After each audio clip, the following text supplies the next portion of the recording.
প্রথমেই জানাই Hooghly district sound generator honours welfare অ্যাসোসিয়েশনের সমস্ত সদস্যবৃন্দকে অসংখ্য ধন্যবাদ। কারণ তোমরা এই সুন্দর অনুষ্ঠান না করলে আমি এত সুন্দর পুরস্কারটা পেতাম না। আর খুবই ভালো লাগছে এই প্রথম আমার জীবনে পুরস্কার পাওয়া। আর অনুষ্ঠানে কিছু হয়েছে যে ভিডিওগুলো তুলে ধরলাম, তার মধ্যে দেখতে পাবে যে কিছু ডান্স আছে বা কিছু পুরস্কার বিতরণী অনুষ্ঠান আছে।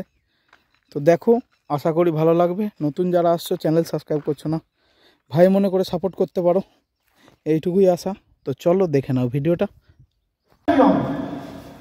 ধরুন হুগলি থানা বলছে কি যে তোমরা ডিজে বক্স বাজাতে পারবে না। আমি জানি না এখানকার থানার কি নিয়ম, ডিজে বক্স বাজাতে পারবে না, ডিজে বক্স বাজালেই আমরা অ্যারেস্ট করবো। আবার কোনো থানা বলছে সেখানে হচ্ছে কি দেখা যাচ্ছে রাজনৈতিক দাদাদের আশীর্বাদ রয়েছে, সেখানে বলছে কি না ডিজে বক্স বাজবে, ডিজে বক্স না হলে কোনোদিন আনন্দ হয় নাকি? পুলিশও বলছে ঠিক আছে আমরা আছি, কোনো ব্যাপার নেই, বাজাও।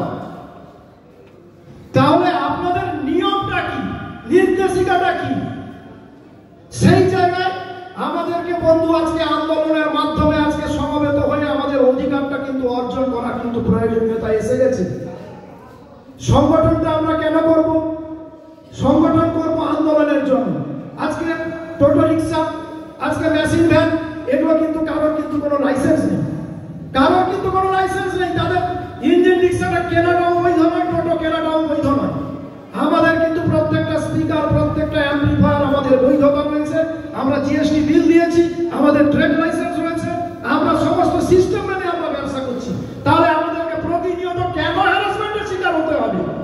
সেই জায়গায় আজকে আন্দোলনের প্রয়োজন রয়েছে। আজকে এই জায়গাটা আলোচনা করবো একটু পাশে, আমি হয়তো কথা বলতে বলতে ভুলে যাব। এখানে সুভাষিস বাবু, কাঞ্চন বাবুরা রয়েছেন।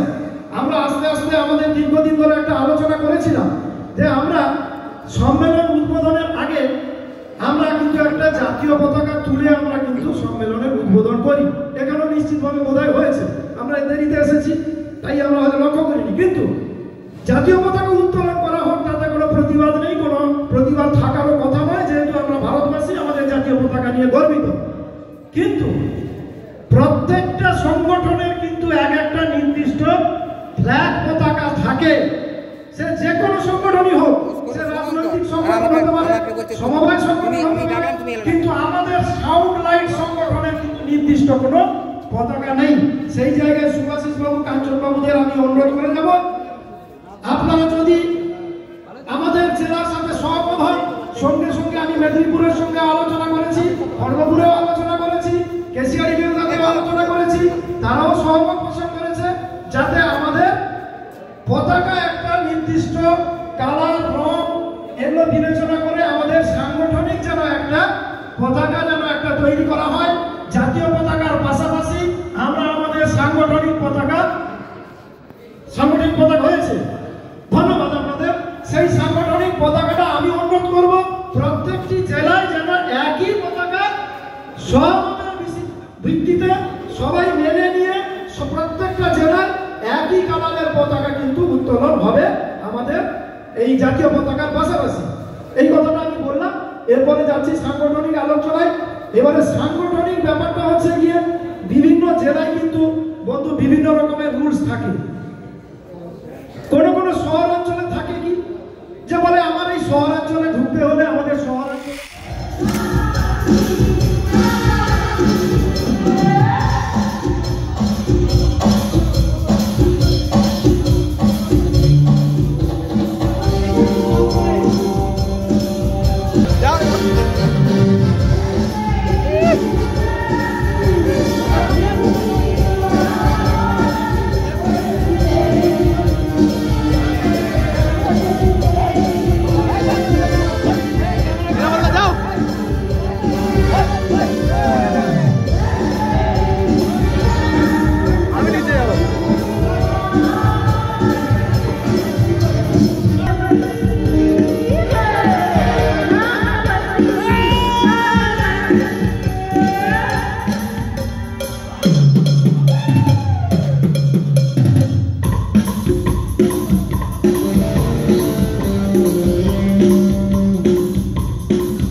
Hello hello